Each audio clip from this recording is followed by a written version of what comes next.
The Starweaver drifted through the bustling lanes of New Singapore Station, its weathered hull a stark contrast to the gleaming vessels that surrounded it. From a distance, it looked like any other third-rate cargo hauler, patches of mismatched paint covering rust spots, outdated maneuvering thrusters, and cargo containers that had seen better decades. But that was exactly how Captain Sarah Chen wanted it to appear. She stood at the bridge's main viewport, watching as a pristine military cruiser passed by without so much as a sensor ping in their direction. The corner of her mouth twitched upward slightly. Even here, in humanity's most advanced deep spaceport, no one spared the Starweaver a second glance. "Perfect, Captain," called Maya Rodriguez from her station at communications, her dark eyes fixed on a holographic display that flickered occasionally for effect. "Station control is asking why we haven't cleared our assigned dock yet. They're getting impatient." Sarah smiled. "Tell them our atmospheric recyclers are acting up again. Usual procedure. We'll need another 30 minutes for diagnostics." The bridge crew shared knowing looks. The Starweaver's actual atmospheric systems were more advanced than anything in the human fleet, but no one outside their hand-picked crew knew that. The ship's carefully crafted facade of mediocrity had taken years to perfect. Dr. James Wong, their chief engineer, emerged from the access tunnel, his coveralls deliberately stained with grease. "You might want to see this, Captain," he said, holding up a datapad. To anyone monitoring their communications, it would look like yet another mechanical issue. In reality, the pad contained encrypted data from their quantum sensors, technology that wasn't supposed to exist yet. Sarah took the pad, her expression remaining neutral as she read.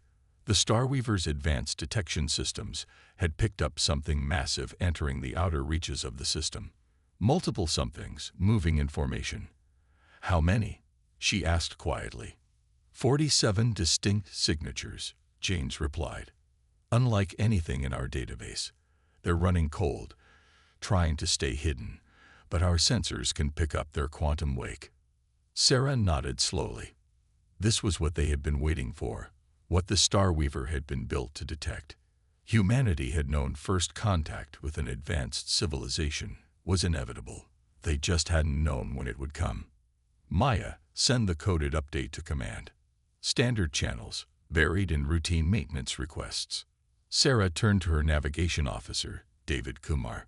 "Plot us a course that looks like we're having thruster problems. Make it convincing. I want other ships to have to dodge around us." The crew moved with practiced precision, each playing their part in the deception. The Starweaver's apparent clumsiness was choreographed down to the smallest detail. Every stuttering thruster burn and delayed response to traffic control's increasingly frustrated demands was calculated to reinforce their image as an unremarkable, somewhat incompetent cargo crew. As they maneuvered awkwardly through the shipping lanes, Sarah watched the data from their quantum sensors with growing concern. The unknown ships were accelerating now, their formation tightening. They were still hours away from weapons range, but their course was clear. They were headed straight for New Singapore Station. "They're not even trying to hide their approach anymore," James commented, studying the sensor readings. "Either they're very confident, or they don't think we have the capability to detect them yet," Sarah finished. "Which means they've been watching us, studying our technology level." She tapped a command into her console, bringing up a secure channel to the ship's quantum AI core. Another piece of technology that officially didn't exist. Nova analysis. The AI's response appeared as text only, no flashy holographic avatar or synthesized voice. Unknown vessels exhibit energy signatures consistent with advanced propulsion and weapon systems. Configuration suggests military vessels. Based on their approach vector and formation, probability of hostile intent exceeds 94%. Sarah absorbed this information, her mind already working through scenarios they had rehearsed countless times. The Starweaver had been built for this moment, a prototype vessel disguised as space debris, while humanity's official military focused on building bigger, more impressive ships. A secret division had taken the opposite approach. They had created a weapon that no one would see coming because no one would think it worth noticing. "Continue monitoring," she ordered. "Maya, send another update to command. Code Yellow 7. That would alert Earth's defense forces without causing immediate panic."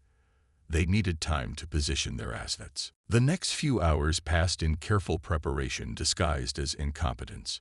The Starweaver continued to bumble through space traffic, their apparent mechanical issues providing the perfect excuse to stay in the outer edges of the station's defensive perimeter.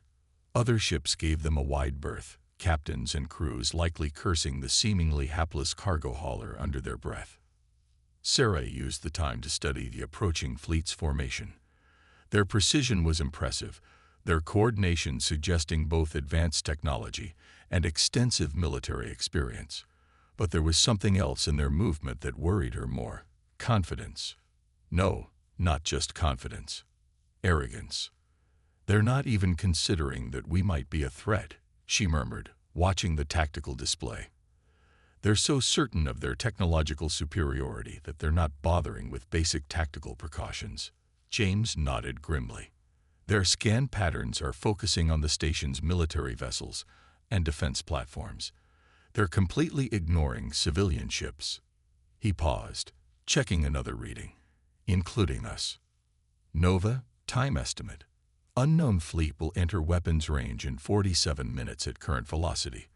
Their deceleration curve suggests they plan to arrive at New Singapore Station in approximately 2 hours, 13 minutes. Sarah straightened in her chair, her decision made. "Send the final update to command. Then begin shutting down all standard communications. Make it look like system failures." She looked at each member of her crew in turn, seeing the same determination in their eyes that she felt. "This is what we trained for, what the Starweaver was built for."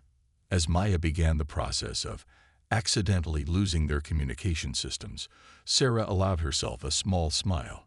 The approaching fleet had no way of knowing that their greatest advantage, their technological superiority, had led them to make a crucial mistake. They had dismissed the Starweaver as irrelevant, just as everyone else did. They were about to learn that sometimes the most dangerous weapon isn't the one that threatens you. It's the one you never notice at all. In the space around them, ships began to move with greater urgency as the station's defensive systems finally detected the approaching fleet. Alert signals flashed across communication channels. Military vessels began to power up their weapons. And through it all, the Starweaver continued to drift, seemingly forgotten in the growing chaos, exactly as planned. The first sign that something was wrong came not from the approaching fleet, but from the station itself. New Singapore's massive defensive screens flickered to life, creating an iridescent bubble around the sprawling structure. Military vessels moved into predetermined positions, their weapons powered but not yet armed, a show of readiness without explicit hostility. Sarah watched through the Starweaver's viewport as a sleek destroyer, the UES Hyperion, glided past their position. Its hull gleamed with fresh paint, its weapon ports prominent and threatening. The pride of humanity's fleet, designed to show any potential alien visitors that Earth wasn't defenseless. The Hyperion's captain didn't even spare a glance at the apparently malfunctioning cargo ship nearby. Multiple ships decelerating, Maya reported, her voice steady despite the tension. "They're dropping out of FTL. Now."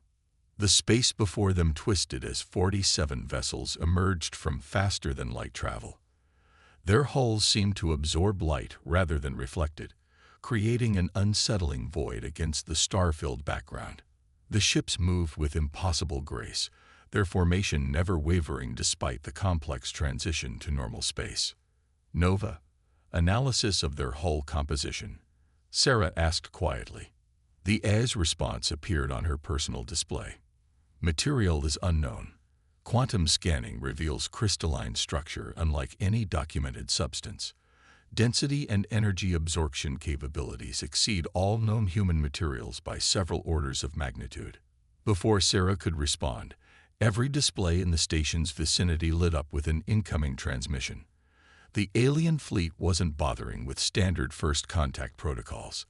They were broadcasting on all frequencies, their signal easily overwhelming any encryption. A figure appeared on their screens, its appearance startling in its almost human aspect.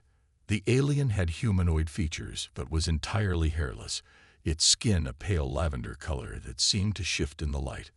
When it spoke, its words were translated in real time, suggesting their visitors had been studying human communications for some time.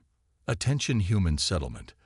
The alien's voice carried an undertone of harmonics that made it sound like a chord rather than a single voice. "I am Supreme Commander Vexthor of the Ket-Ura Dominion. Your species' uncontrolled expansion ends today." Sarah exchanged glances with her crew. This wasn't the first contact scenario anyone had expected, but it was one they had prepared for. The Starweaver's systems continued to gather data, analyzing every aspect of the alien fleet, while appearing to be nothing more than a struggling civilian vessel. The alien commander continued, his tone carrying the weight of absolute authority. "Our studies of your civilization have revealed your technological inferiority. Your attempts at military preparedness are—" He paused, his expression showing something close to amusement. "Quaint. Submit to Ket-Ura authority now, and your transition to client species status will be peaceful. Resist, and we will demonstrate the true meaning of technological superiority." The response from humanity's defenders was immediate. Admiral Chen of the Earth Defense Fleet, speaking from the Hyperion, broadcast his reply on the same open channels. "This is Admiral James Chen of the United Earth Defense Fleet. We are a sovereign species and will not submit to any external authority. We recommend you reconsider your approach to first contact. We are prepared to defend ourselves if necessary, but we would prefer peaceful dialogue." The alien commander's response was to laugh, a sound that sent chills down Sarah's spine. "Defend yourselves. With what?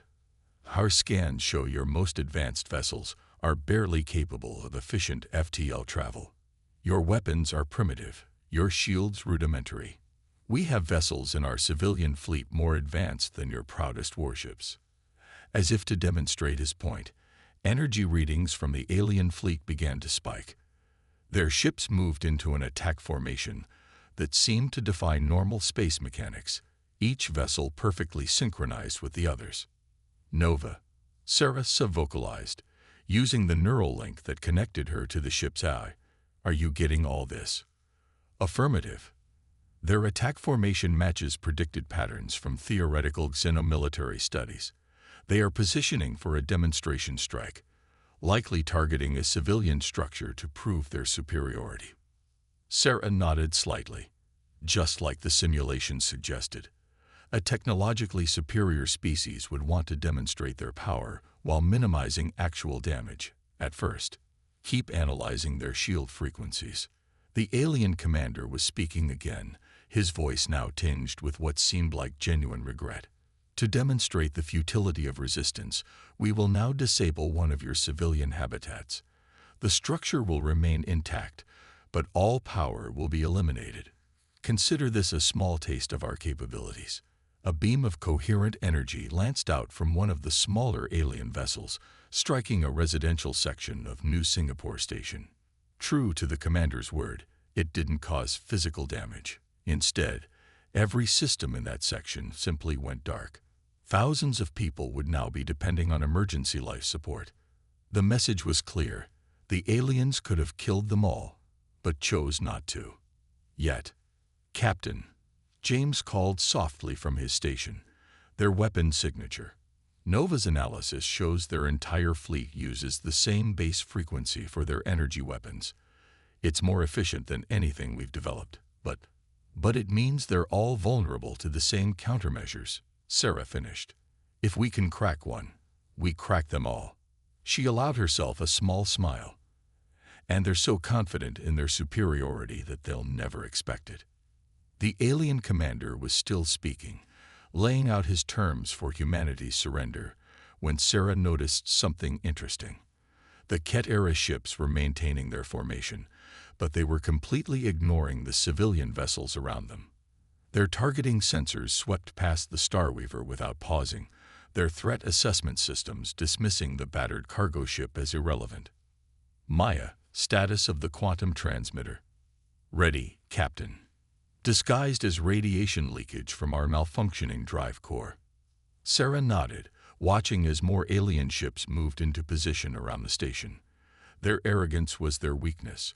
They were so convinced of their technological superiority that they weren't even considering the possibility of a trap. Begin transmission, she ordered quietly. Let's show them why they should have paid attention to the little cargo ship. As the Starweaver's quantum transmitter began its work, invisible to conventional sensors, Sarah thought about the irony of the situation. The aliens had come to teach humanity a lesson about technological superiority. Instead, they were about to learn one about the danger of underestimating your opponents. The real battle was about to begin. And humanity's greatest weapon was a ship that no one, not even their own military, thought was worth a second glance. The quantum transmitter's effect was subtle at first. While the Ket-era fleet maintained its threatening position around New Singapore Station, tiny irregularities began appearing in their shield harmonics. To conventional sensors, these fluctuations were invisible, lost in the background noise of space. But to the Starweaver's advanced systems, they were like cracks spreading through ice. Nova, analysis of shield degradation, Sarah asked, keeping her voice low despite knowing the aliens couldn't hear them. The AI's response appeared on her screen. Shield coherence dropping by 0.03% per minute. Estimated time to critical vulnerability, 47 minutes. Ket-era systems show no sign of detecting the interference.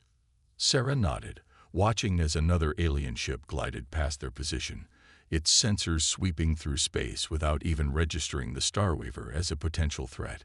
Their arrogance was working against them. They were so convinced of their technological superiority that they weren't even monitoring for attacks they considered impossible for humans to mount. Commander Vexthor is broadcasting again, Maya reported from her station. The alien leader's image appeared on their screens once more, his expression showing the same patronizing amusement. Your military vessels are attempting to adapt their shields to resist our weapons. An admirable but futile effort. Your technology is simply too primitive to compete with ours. Even now, your scientists cannot detect the subtle ways we are degrading their defensive systems. James snorted quietly at his engineering station. They're so busy showing off their own capabilities that they haven't noticed we're doing the exact same thing to them. The Starweaver's quantum transmitter continued its work, sending out precisely calibrated pulses that interfered with the alien shield's fundamental frequency. It was like picking a lock, finding the exact resonance that would cause their seemingly impenetrable defenses to unravel from within. Captain, David called from navigation. 3 Ket-era destroyers are moving to surround the Hyperion. Energy readings suggest they're preparing for a coordinated strike. Sarah watched the tactical display with growing tension. The alien ships were positioning themselves for what would likely be a devastating demonstration of their power. They clearly intended to disable or destroy humanity's flagship to prove their dominance once and for all. Nova, time estimate. Ket-era weapon systems charging. Estimated time to firing, 12 minutes. Shield vulnerability will not reach critical levels for another 35 minutes. Sarah's mind raced through options. They needed more time, but any obvious action would reveal their true nature. Then an idea struck her. Sometimes the best way to hide was to draw exactly the wrong kind of attention. Maya, prepare a distress call. Make it sound panicked. David, execute emergency maneuver pattern Delta. Make it look like we're losing control. Her crew moved with practiced precision. The Starweaver suddenly lurched, its maneuvering thrusters firing in apparently random patterns. To any observer, it would look like a civilian vessel experiencing catastrophic system failures. Maya's voice carried just the right note of desperate fear as she broadcast. Emergency. Emergency. This is cargo vessel Starweaver. We've lost primary power control. Systems failing. Please clear a path. We can't control our trajectory. The effect was immediate. Other ships scattered to avoid the apparently out-of-control vessel.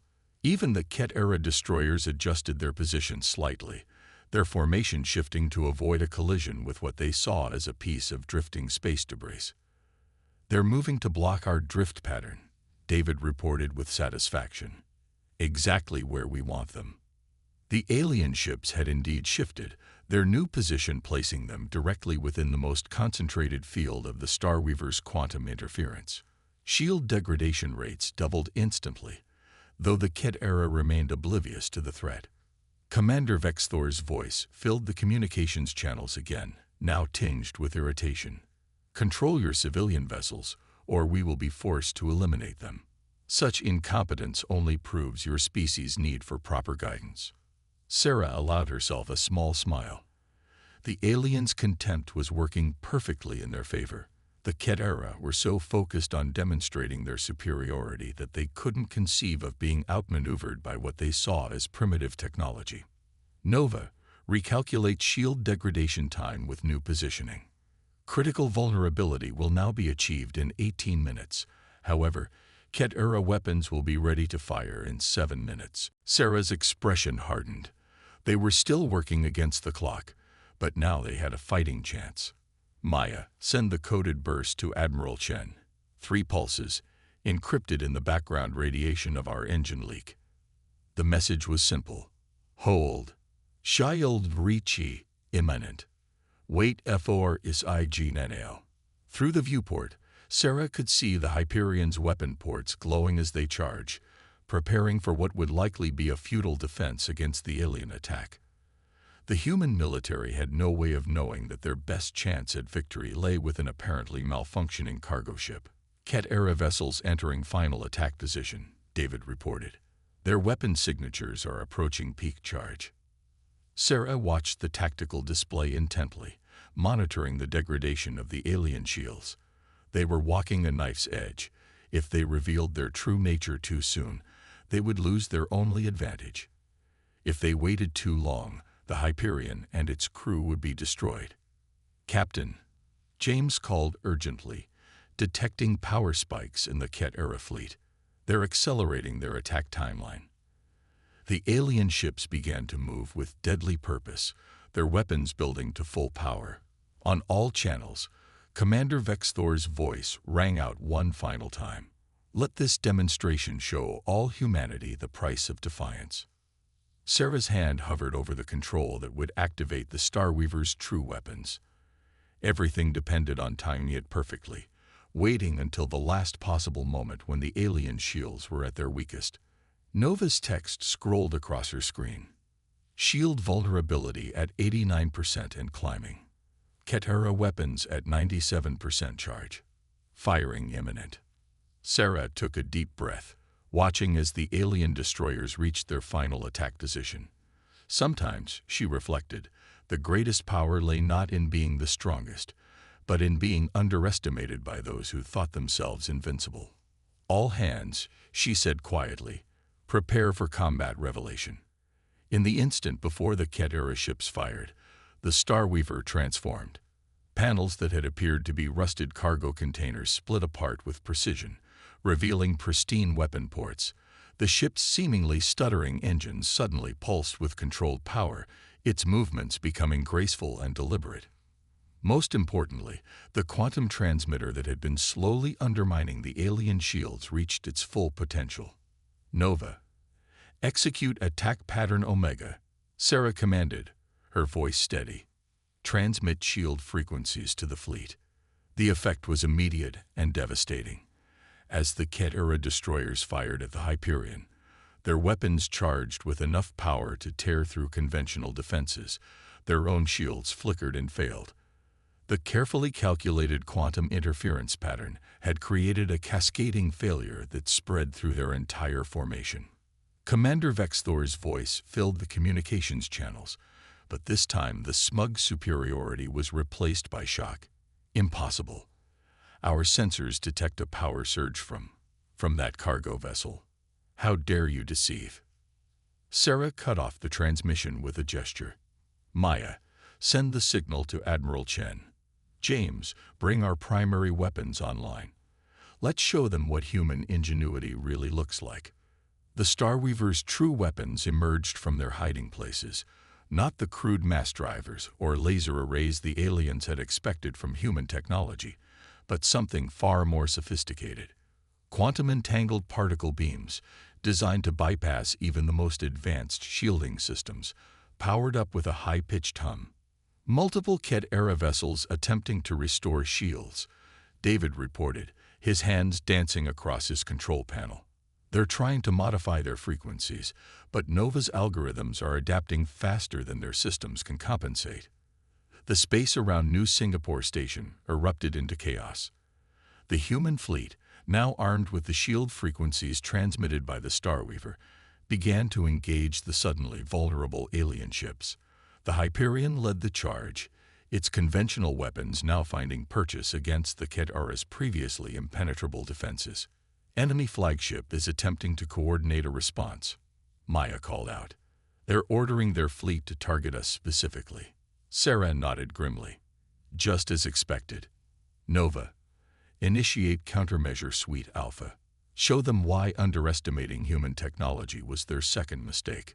The Starweaver's hull seemed to ripple as metamaterial coding activated, bending light and sensor readings around the ship in complex patterns. To the Ket-era targeting systems, already confused by the impossible failure of their shields, the small cargo vessels seemed to multiply and shift, becoming impossible to lock onto. 3 enemy cruisers approaching from Vector 7, David announced. They're trying to box us in. Let them try, Sarah replied, a fierce grin spreading across her face. James, power to secondary systems. Time to show them what else we've been hiding. The Starweaver's hidden capabilities continued to unfold. Gravitational manipulators, disguised as outdated stabilizers, created localized distortions that sent enemy targeting solutions awry. Quantum encrypted communications coordinated the human fleet's attacks with unprecedented precision, turning their seemingly inferior numbers into a coordinated force that struck from multiple angles simultaneously. Commander Vexthor's voice broke through their communications again, this time filled with rage and disbelief. What manner of deception is this? You primitive savages cannot possess such technology. Actually, Sarah responded, finally opening a channel to the alien commander. We possess far more than this. Your first mistake was assuming technological superiority.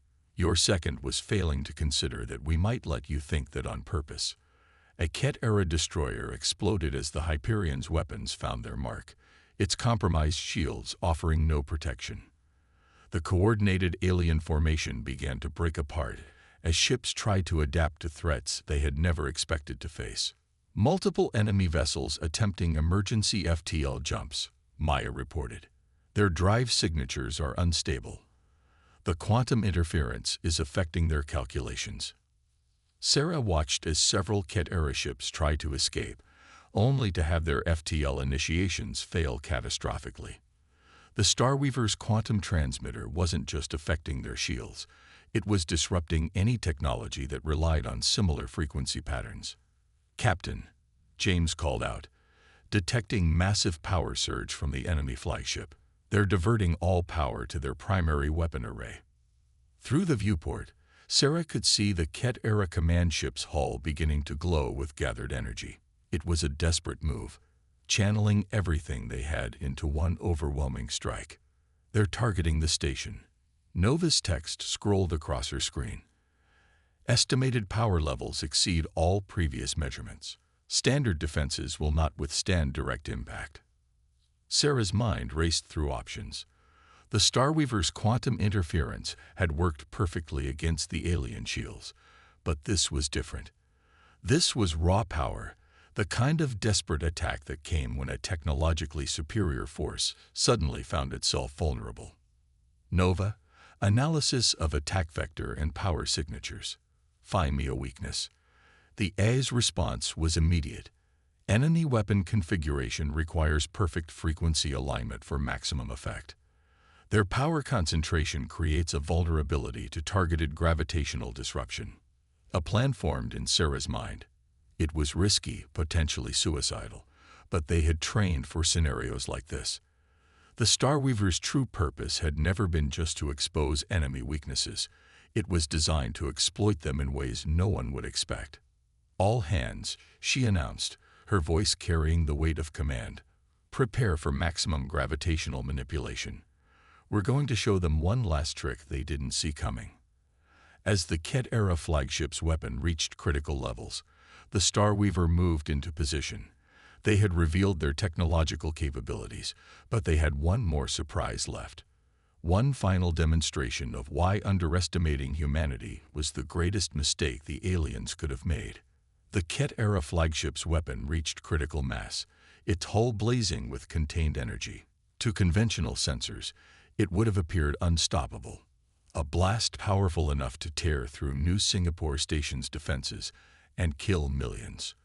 But the Starweaver's crew had spent years preparing for exactly this kind of moment.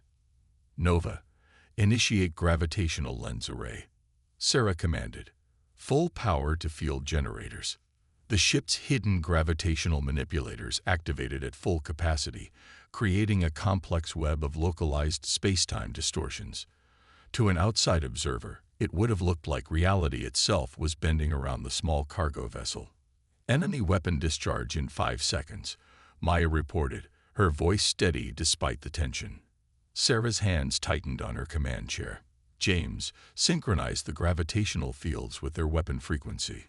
David, hold position no matter what happens." The Ket-era flagship fired, its weapon releasing a beam of energy so intense it momentarily outshone the system's sun. But instead of striking its intended target, the blast encountered the Starweaver's gravitational lens array. Space twisted, and the energy beam curved, caught in an artificial gravity well that bent it back on itself. Commander Vexthor's voice rang out one final time, filled with horror as he realized what was happening. "No. Ceasefire.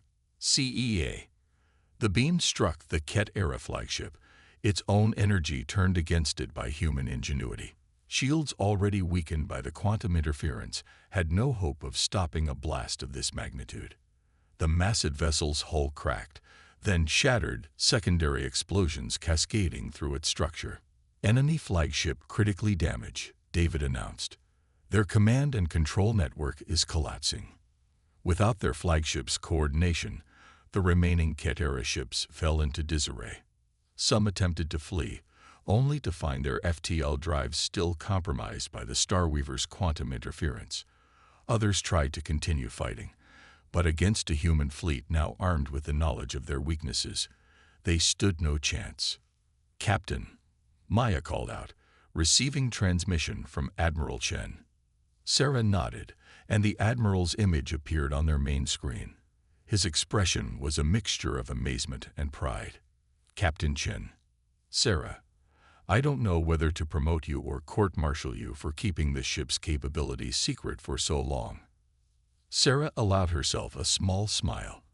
"With respect, Admiral, its secrecy was its greatest weapon. The Starweaver was designed to be a proof of concept, to show that sometimes the best defense isn't a bigger ship or a stronger weapon. Sometimes it's letting your enemy's own arrogance blind them to the truth." The Admiral nodded slowly. "And that truth is that humanity's greatest strength isn't our technology, sir. It's our ability to think differently, to turn our perceived weaknesses into advantages." The Ket-era were so convinced of their superiority that they couldn't imagine being outmaneuvered by what they saw as primitive technology. Around them, the battle was ending. The remaining alien vessels, realizing the extent of their defeat, were surrendering to human ships they had dismissed as primitive just hours before. The space around New Singapore Station was filled with debris from destroyed Ket-era vessels, monuments to the danger of underestimating humanity. "Nova," Sarah called out, "final status report." The AI's text scrolled across her screen. "Ket-era fleet neutralized. 32 vessels destroyed or disabled. 15 vessels surrendered. Quantum interference pattern data collected and archived for future defense applications. Human casualties minimal. Station structural integrity at 94%. Sarah looked at her crew, the people who had maintained their cover for years, waiting for this moment. Send word to Earth Defense Command. Operation Hidden Thunder is complete. The prototype was successful. More than successful, James added from his engineering station. We've proven that humanity doesn't need to match our enemy's technology to defeat them. We just need to be smarter about how we use what we have. Through the viewport, Sarah watched as human ships began rescue operations, picking up escape pods from the destroyed alien vessels. Even in victory, humanity showed a level of compassion that the Kedara, for all their technological superiority, had failed to understand. Captain, Maya called out, we're receiving transmissions from the surrendered ships. They're asking how we did it, how a primitive species could have developed technology they didn't even know was possible. Sarah shook her head. Tell them they missed the point. It was never about having better technology. It was about understanding that true advancement comes from innovation, not just raw power.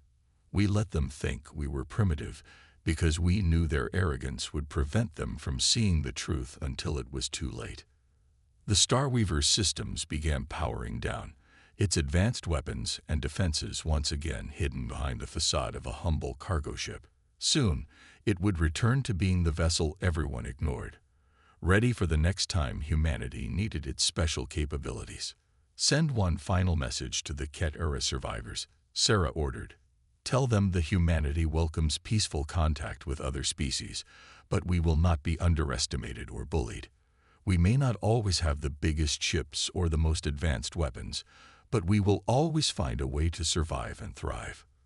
As the message was transmitted, Sarah reflected on the irony of their victory. The Ket-era had come to teach humanity a lesson about technological superiority, but in the end, they had learned a far more important lesson themselves. Never judge an opponent by their appearance, and never, ever assume that being technologically advanced means you cannot be outsmarted. The Starweaver drifted in space, its weathered hull once again looking unremarkable among the more impressive ships around it. But now it carried a new secret, not just its hidden technologies, but proof that humanity's greatest weapon had always been its ability to turn perceived weakness into strength. In the end, the ship that everyone ignored had saved humanity by being exactly what no one expected it to be. And that, Sarah knew, was the greatest victory of all.